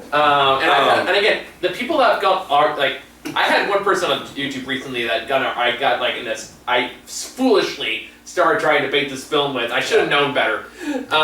Where it's like someone started going at me about this movie. Every time I come back, it's like, well, here's how this doesn't make sense. Here's doesn't add up to anything. Here's that's how there's no theme or cohesion or narrative. And he goes like, well, that's not like, I'm going to nitpick your one point there that might be slightly wrong and say, well, that's not true because this happened. Therefore, your entire argument is invalid. That's what they do. They don't address actual points. They attack you. Yeah, and then here's the kicker for me. The kicker was for me was like the point where I said like, are we done here? Can we move on with our lives? Because I'm really sick of talking about this movie. Is what I said. And then he's like, well, we're like this back and forth is called a discussion. And if you don't want to have that, that means you can't defend your points. And I was like, I literally just have spent hours like have paragraph upon paragraph upon paragraph explaining my viewpoint. One comment can be considered an essay in its own right. Yes. You have one paragraph responses that don't address anything. I had a great argument the other day with someone, like a couple weeks ago, with someone who literally, one of my friends made a post about how like, what the fuck is Joker doing with 11 Oscar nominations? Yes! Like he responded like, why we gotta pick on Joker though? It's a great movie and it has some really good messages. No, it doesn't. He said it has a really powerful message, and this got fucked up. It got fucked up because my friends couldn't resist fucking dogpiling on this guy, and I really wish that they would have shut up and just let me pick at him. Because I don't dogpile on a guy immediately. I let him dig his hole first, and then I just bury him in his own shit. Because he said it has a really powerful message. And I'm just like, What is it? What message is that, my friend? I want to know what you think the message of the movie is. And he was like, well, it's a really realistic portrayal of mental illness. No, it's not. I'm like, what part? Because was it the part where he imagined a girlfriend that just validated everything that he was doing without knowing what he was doing? Was the part where he got beat up a lot? Was the part where he had like a physical tic that came from like physical trauma from when he was younger? Or wait, that's it. And he said, I quote, what was it? Something like people want to fuck with those of us that have mental illness, and one day we're gonna snap, and it's not gonna be our fault. Oh my god! And I was like, bro, you need help. Oh my god! Because that says a lot. That's symptomatic of somebody with a personality disorder. But that's the whole point. Like, that in and of itself is a perfect example of why this movie's fucking terrible. They don't relate to the mental illness. They relate to the fact that he gets fucking shit on everywhere, that he gets turned away from everything, that he gets like beat up in the streets. And I bet you that these fucking people don't draw the correlation between the fact that people don't like them to the fact that they're fucking assholes. that they think that they deserve something, that the world should give them something. And at the same time, they probably are the same people who are racist and think that all these people who say that they're oppressed aren't actually oppressed, and that's just how the world is. Yeah. Like, no, I know exactly what you're talking about. There's a strong parallel there. I know that it seems unrelated to some of you people who are probably the problem, but it's related. Except you guys watching. No, you guys are good ones. Yeah, like and subscribe. Hit the bell. But absolutely, Joker is not a good movie. No. It's poorly written. The plot threads do not connect properly. It is literally just a showcase of this one character getting treated cartoonishly cruelly by the world around him and taken advantage of, and then he just murders some people. And I still stand by my stance that this is the portrayal of things that are real problems and real things that exist on the left from the perspective of someone on the right who doesn't understand these things. Todd Phillips doesn't understand mental illness. No. Todd Phillips doesn't understand the problems with welfare programs. Todd Phillips doesn't understand Antifa and what they stand for and why they're anti-capitalist the way they are. Todd Phillips doesn't understand any of this shit, but it's all in his movie in different forms that don't make sense and are stupid and are bad portrayals of these things. And This movie is irresponsible. It is dangerous for the mindsets that it shows as being right. And it is really disappointing to see so many people fall for the style on top of it, which honestly I love. I love the style of this movie. I love Joaquin Phoenix's performance. I love the cinematography, the music, the set design. I love so much about this movie. The pacing is good. The editing is good. This movie is good on every front, but it's a beautiful house built on a foundation of shit. The writing is awful. The concept is awful. And everything in the movie where people are like, well, you don't know what's real because he's an unreliable narrator. Ugh. Fuck yourselves. It doesn't make it better. It doesn't make any of it better. You're basically arguing that the parts that are shitty and don't make sense, there's an easy out. And honestly, I think that's by design because the director knows that it's shitty. Especially because if you know a little bit about the background, Zazie Beetz' character, the girlfriend, originally she wasn't a hallucination. There's a reason why there's such a huge difference between the rest of the scenes she's in and the part where she's like, oh my god, I don't know who you are. Because that was tacked on afterwards. Because someone had the good fucking sense to look at the rest of it and be like, oh yeah, this is bad. This doesn't make sense. We're literally rewarding this guy for stalking her. Yeah. And she responds like, "Oh, you followed me to my work. That's hot." Like, that's really... Oh, that's gross. Watch the movie and imagine it without that scene. That is the movie that was intended to happen. That is Todd Phillips. That is what you think is good.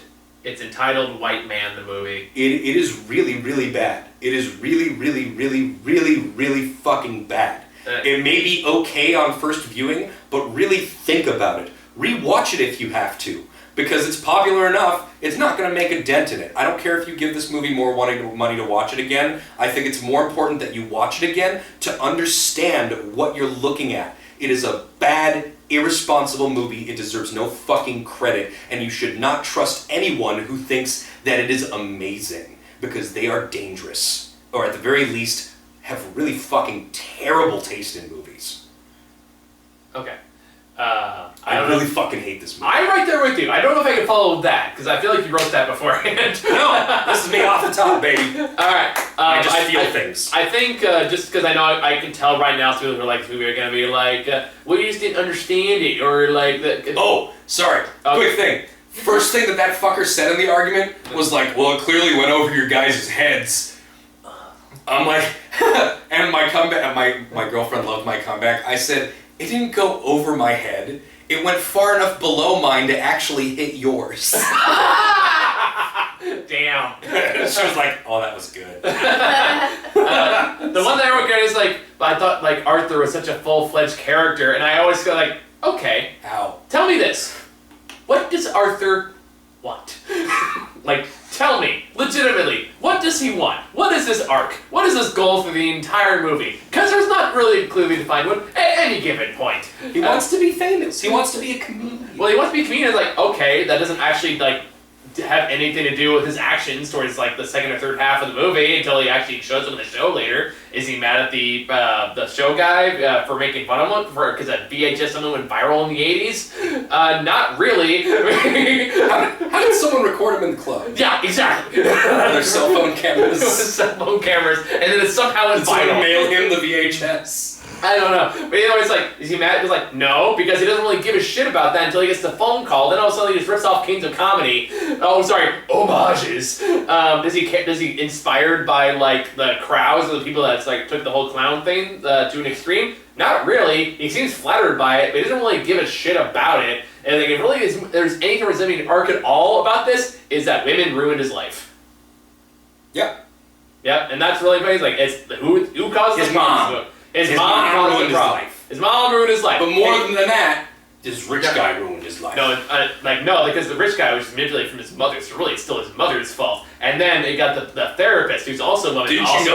Didn't you know that it's also inconclusive as to whether or not Gordon Wayne is actually his father? Fuck off with all that shit. That was inconclusive. Fuck off with that. It was. Fuck It off. was great. Fuck all the way off. Yeah. Over there. Out of my apartment. Anyone trying to over-intellectualize this movie is giving the man who directed the Hangover trilogy far too much credit. And what's really revealing, what's really part about this is the fact that if I really nitpick, if I really like look at this to death, like I can think of at least 3 different motivations, none of them actually drive shit. And like at the end, at the very end of this movie, this big old society is terrible speech. Yeah. Which by the way is like, okay, he has not given 2 fucks about society until literally this moment. Yeah. So don't try to pull that shit as an overall narrative because that is not at all the movie was saying. Yeah. And the movie's like, my mother sucks. That's the movie says up to this point. Yeah. And then at one point, he has a line. This is the most telling line in the entire movie to me. Was when he says something like, we make jokes and you people decide what's funny and what's not. And it's like, there's absolutely nothing in this entire movie that justifies that line. That is Todd Phillips speaking through that character, arguing about you darn SJWs. Yeah. And that is like the most telling line. It's like, there is no cohesion, there is no attempt to cohesion, and he fucking knows it. Yeah, wouldn't it be great if these mean, bully late-night hosts actually, like, got what was coming to them? Yeah, and then after that, after the kills off Robert De Niro, suddenly he gives a shit about, like, the riots that are going on. Like, look, isn't it so beautiful? Like, all this chaos going on. Like, you didn't give a fuck until literally this moment. Oh, yeah. You're acting like it's a natural culmination. Don't you know Antifa wants to murder rich parents in front of their kid? time. And then, of course... Where the kid just stands there emotionless, not reacting, and looking dramatic in the alleyway as the killer walks away. And then you have that. And then you have, like, the music video that randomly pops up towards the climax of the film, right before he does run away from the police. And I was like, oh, it's so deep, it's so emotional, you guys. It's a culmination, he's finally free. It's like, no, he just dances on a fucking stairwell for 2 minutes. It adds nothing, it accomplishes nothing. It looks great in the trailer. To Gary Glitter's Rock and Roll Part 2. Yeah, and it's like, that's the Do you know about that? I do know about that. Yeah. Thank you for pointing that out to me. No, that's another important point to make about what a piece of shit Todd Phillips is. Because Todd Phillips decided to use a song that is from a convicted pedophile. Yes. Multiple times convicted pedophile. Mm-hmm. And in using the song, agreed to give that man royalties. So now, this movie, which has made, over $1 billion now? Yeah, something crazy. This man who is going to be released from his sentence within the next couple of years is going to have hundreds of thousands of pounds, because he's British, to at his disposal. Mm-hmm. And he's old, he's not going to give a shit, he's probably going to make one last hurrah of fucking some kids up. And that's going to be partially thanks to this movie, because Todd Phillips liked this song and doesn't care about the fact that SJWs will get upset. So, good job, guys. Show those guys, because our movie's The Underdog, the movie that's based on one of the most popular comic book characters of all time, is a fucking underdog. Let me ask you. Everyone didn't praise us. Let me ask you this. It's gotten more praise than it deserves. How would this have done without being a Joker story? It would not done nearly as well at all. Yeah, if you really think about. Although Todd Phillips like, I think it's the themes that the reason we was so successful. You pretentious twat. Yeah, no, fuck this movie, fuck this guy.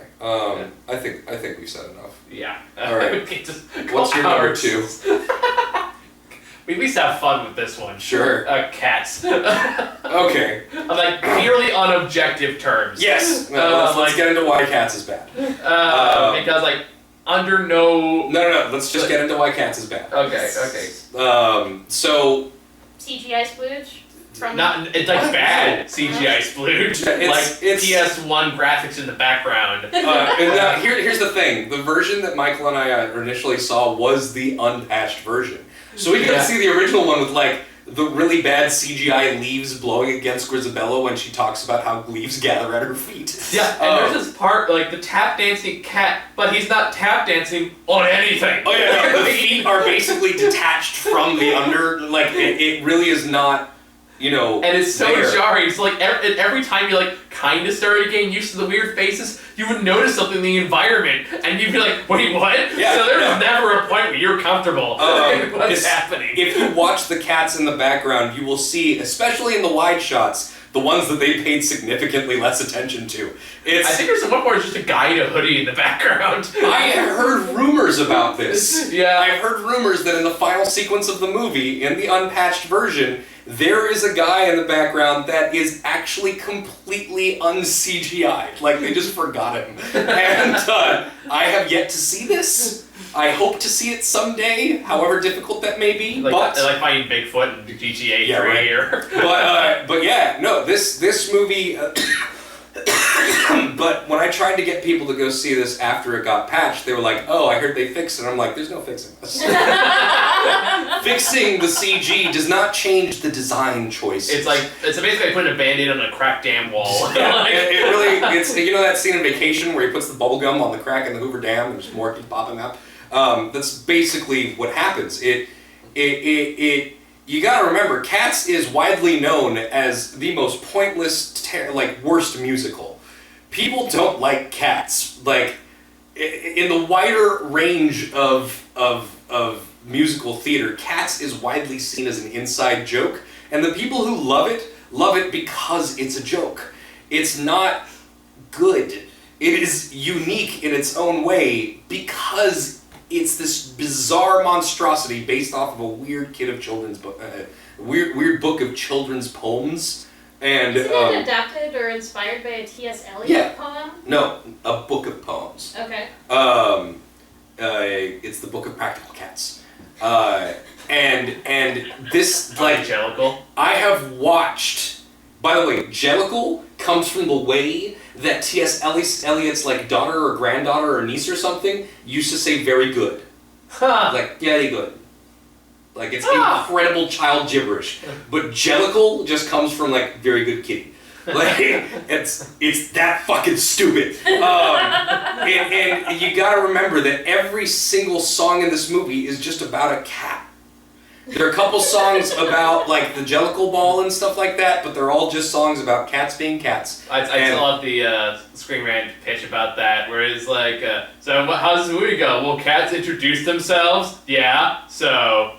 That's it. That's about it. Yeah, it's and the thing about this movie is you gotta understand, even the most powerful, emotionally poignant song in the movie, Memory, is just about a stray cat who misses being pet.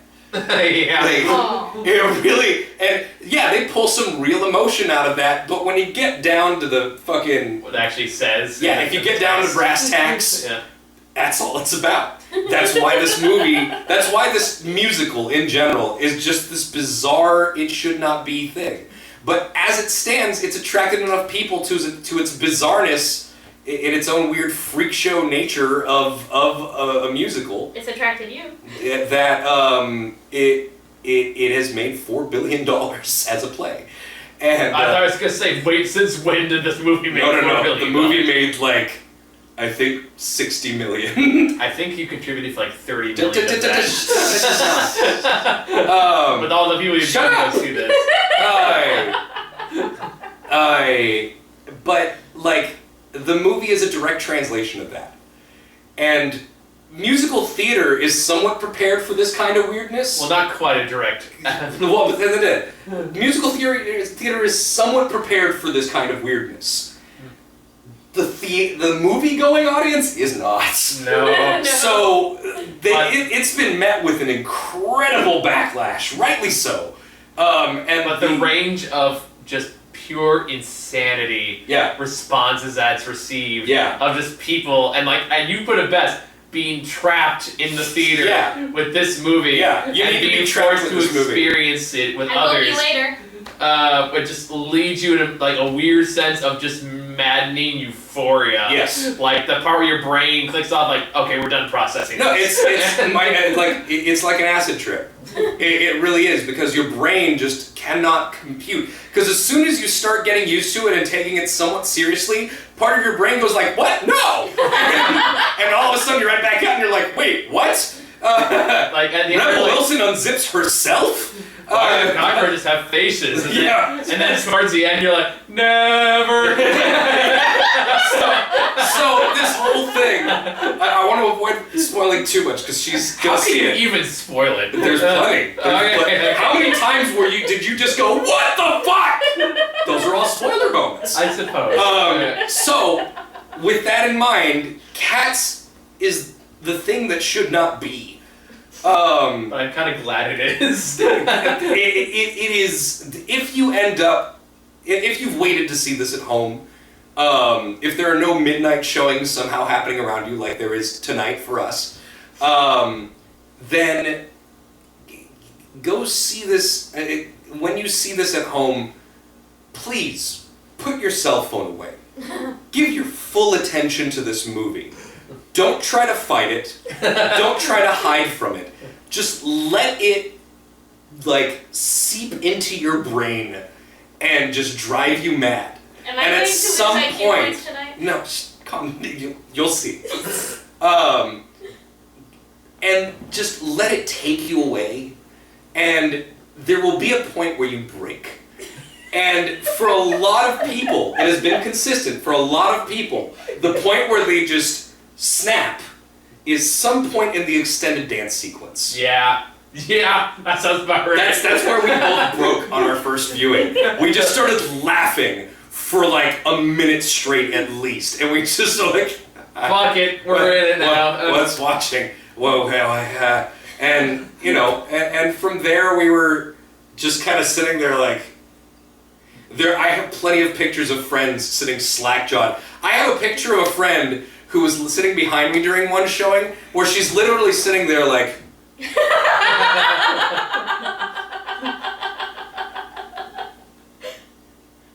It's amazing.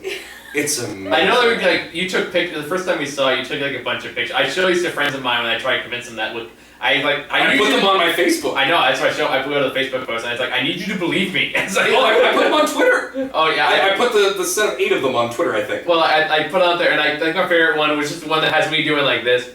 Yeah, there's one where you're sitting there like, and I'm sitting there like. But there's another one where you're sitting there like, and I'm sitting there like. But what they don't see is that that's not a moment caught where we're in the motion of screaming, because it took a live photo, so there's a few seconds captured. We're both literally sitting there frozen in these poses. Like I'm sitting there like.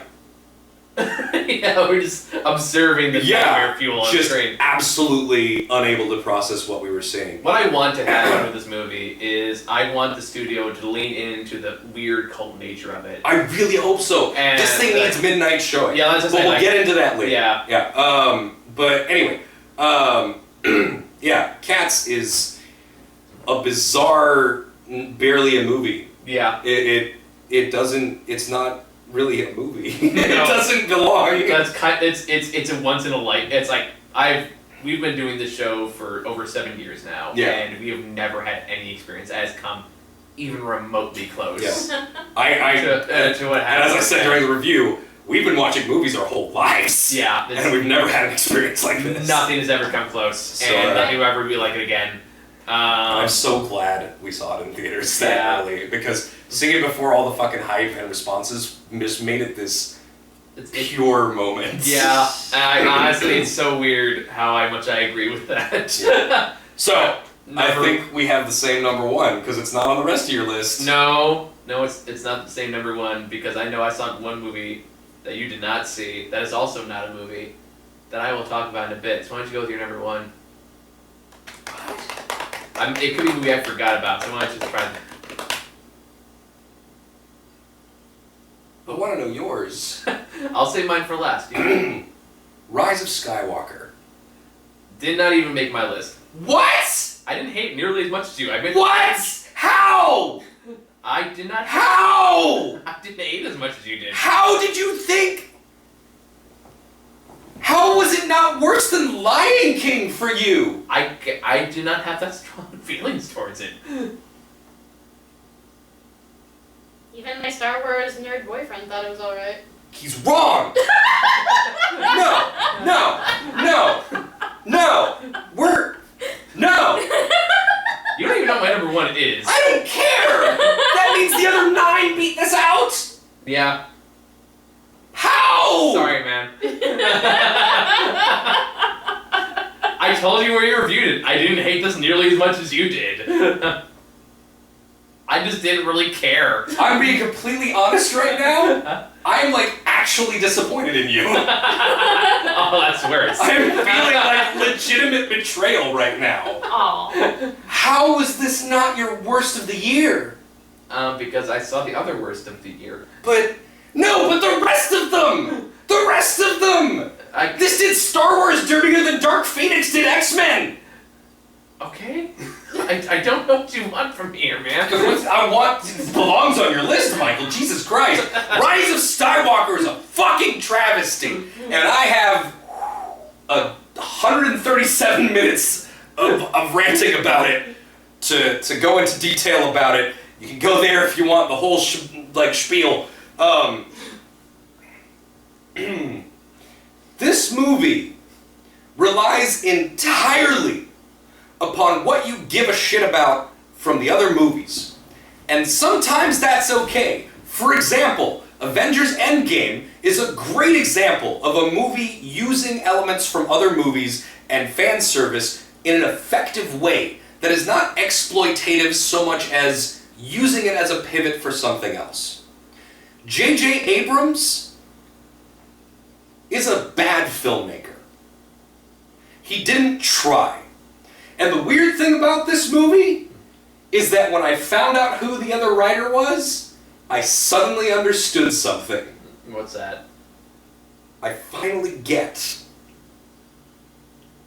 how people feel about Batman vs. Superman. Oh man. Okay, I gotta hear this. It's the same writer. Now Makes you a lot of understand. sense, doesn't it? Now you It makes a lot more sense, doesn't it?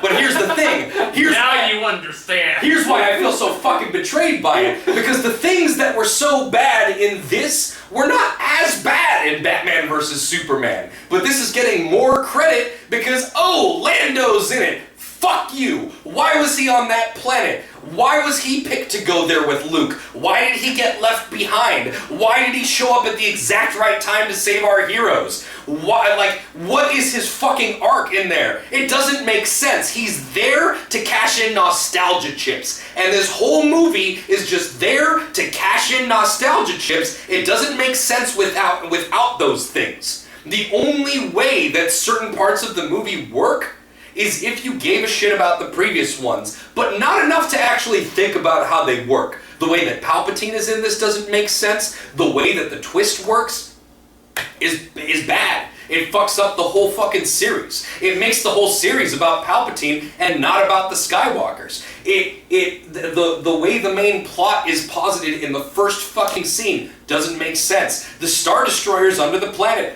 don't make fucking sense. The fucking planet killers on the Star Destroyers don't make sense. None of it makes sense. None of it fucking works. None of the characters are doing anything that makes sense for them. Finn just runs around shouting Rey's name the whole fucking movie. Rose gets a total of 70 seconds of screen time. And in doing so, JJ basically validates all of the fuckboys that complained about The Last Jedi. So many things in this movie were done specifically to shit on The Last Jedi and retcon a bunch of other things that it did. And by doing it the way that they did it, they basically validated a whole bunch of people. They validated the worst fucking part of the fan base. And that, beyond everything, is the worst betrayal of this movie. I get that. They decided to take that route instead of just leaning into these things and being like, hey, did you know that we could actually do a good plot line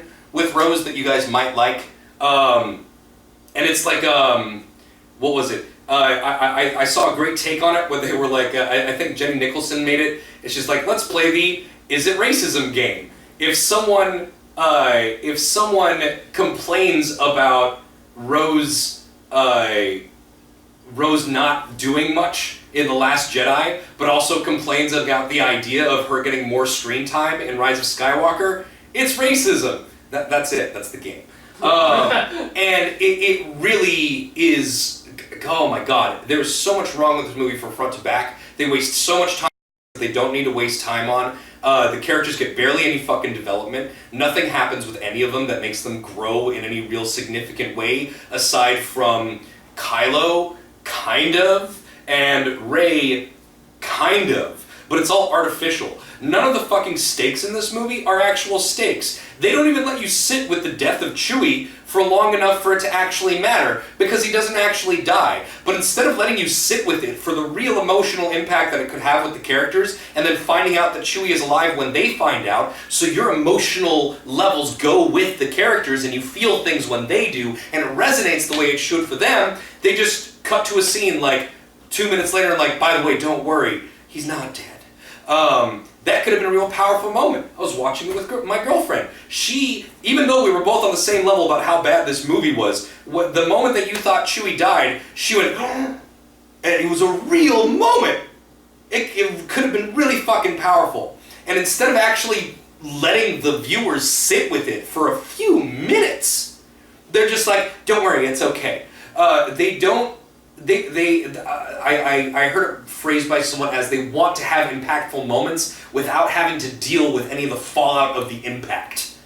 And everything about this movie is just so contrived. And that final battle is one of the dumbest final battles I've ever seen. And it made me understand the problems people had with the Doomsday battle. But I still stand out at defending that against this, because this was 10 times worse. And people want to act like it's not. And that's fucking stupid. I have the Force on my side, and that's what's making me hold you off with this lightsaber, but 2 lightsabers will do the trick because I am Iron Man. And it, oh. You okay, buddy? No! Because this is it! This is the story now. This is the ending we get forever. And there are people who hated The Last Jedi and loved The Force Awakens. There were people who hated The Force Awakens and loved The Last Jedi, like me. And both of those parties, there are plenty of people that fucking hate this movie.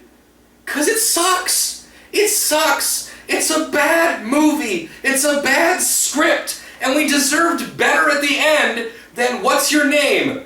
Rey Star Wars. Like, no. Fuck you. Fuck you. Fuck you, J.J. Abrams. Fuck you forever. I know that you're going to get infinite budget to make whatever the fuck you want to make from now on, but seriously, fuck you. It's gotten to the point with the mystery boxes where he doesn't even think about, like, oh, you know, is this a mystery box that is impactful on the story or really interesting? It's like, oh, we gotta have something that's vague in here that people can speculate about. Let's just make it what Finn wants to tell Rey, and then we never tell people what that is. That's not a mystery box. That's just you being obtuse about something for the sake of being obtuse. That's bad writing. You used to be better at this. What happened? Go make something good. And he's never, and here's the thing, I'm gonna continue defending The Last Jedi, not because I love it as a movie, but objectively, Rian Johnson is a better filmmaker, because you bet your ass, never in 1,000 fucking years is J.J. Abrams ever gonna be a good enough filmmaker to make something like Knives Out. Ever. So that's it. Well, now I have to follow that. Yeah. So what? I'm really curious what your number one is. What was your number one, Michael? Well, now I'm afraid to say. Medea Family Funeral. Fair, okay. I forgot that Skywalker existed still this year. deserved to be on your list, though, man. I- If you're talking about pointlessly sapping the energy out of old franchises, like, come on. I mean, in the broader context, the way you describe it, I can see that. We talked about it for 2.5 hours! Even then, I made a point very clear that I did not fear nearly as strongly about it as you did. Oh.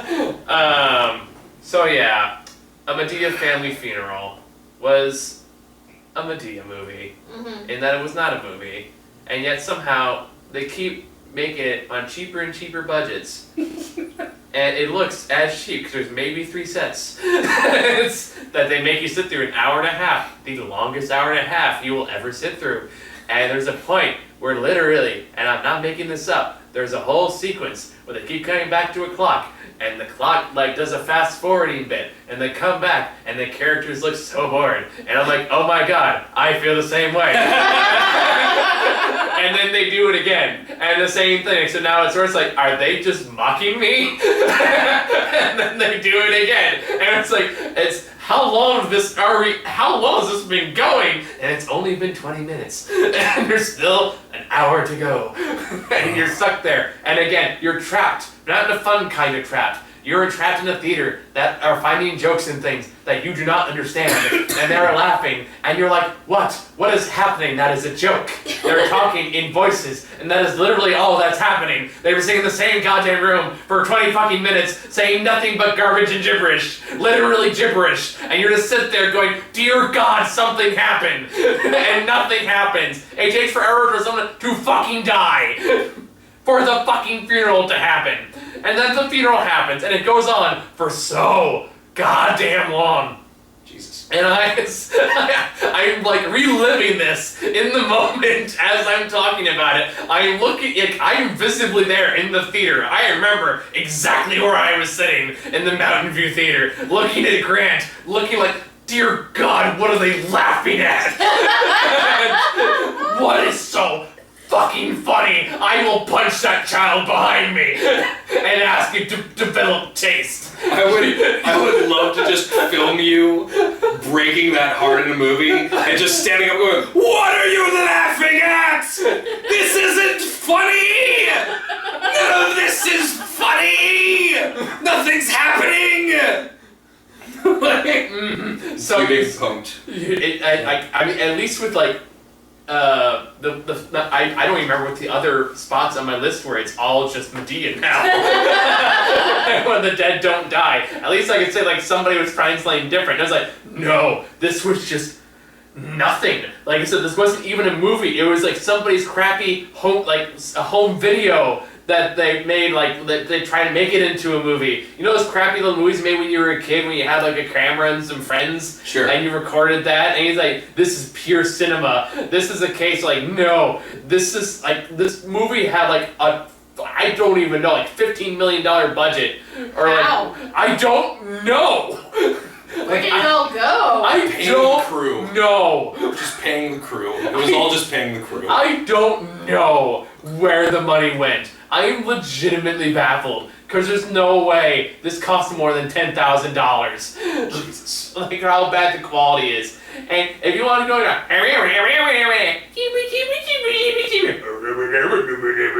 that is 30 minutes. 30 minutes of just that. Of Tyler Perry just talking to himself, Oh God. doing voices. I And feel like this is partly Andy Murphy's fault for Meet the Crumps. I don't want to think. Eddie Murphy has a redemption arc this year at the very least. Sure, okay. So I'm willing to give him. Watch Dolomite Is My Name. Is very good. Alright, you good? I'm good. Alright, cool. I still think... Bring your list up real quick. Why? Because I have to talk to you about this. I have 1% left in my battery here. Jesus, why? Plug it in. I don't have. I was waiting for us to turn the camera off. Oh, well, give me that. Why? Just let me see it.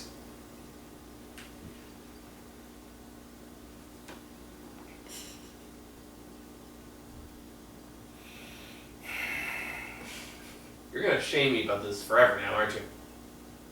I'm just trying to figure out how Rise of Skywalker didn't offend you more than, like, the kitchen. In terms of wasted potential.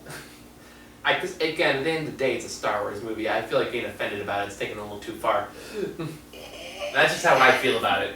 So. I also think that for me, it's like Joker, it's partially a response to the fan base. And that's fair. Like from your perspective, the way you described it, okay, I get it. It is the lowest rated Star Wars movie of any of them, and yet somehow there is a strangely large contingent of my friends that are like, I liked it. It's one of those things like to me, it's not offensive enough to get that upset about. It's offensive. At least on its own, just looking at the movie. In the wider context, I can see the argument. It's offensive to me how lazy it is and how manipulative it is. That's fair. Because there were people who have talked to me about it and been like, but you know, Billy D. Williams came on, and I love Billy D. Williams. And I'm like, you were literally the problem. You're allowed to enjoy that moment, but for you to see that as anything less than direct exploitation of your nostalgia with literally zero effort put in to make it make sense, like, you're not thinking about this. Yeah. And you're allowed to enjoy it, but you're not allowed to say it's a good movie. Alright. Alright. I think we should wrap up there so we can take a break and get to our best list. Yes, Yeah. please. Alright. I'm glad there's a reason we do the worst first, because it's difficult and you just end on a sour note. Alright, so we're gonna take a brief break and then we'll be back with the best list. Not that it matters because these probably go at the same time, so Sure. see you guys later. See you guys in a couple seconds.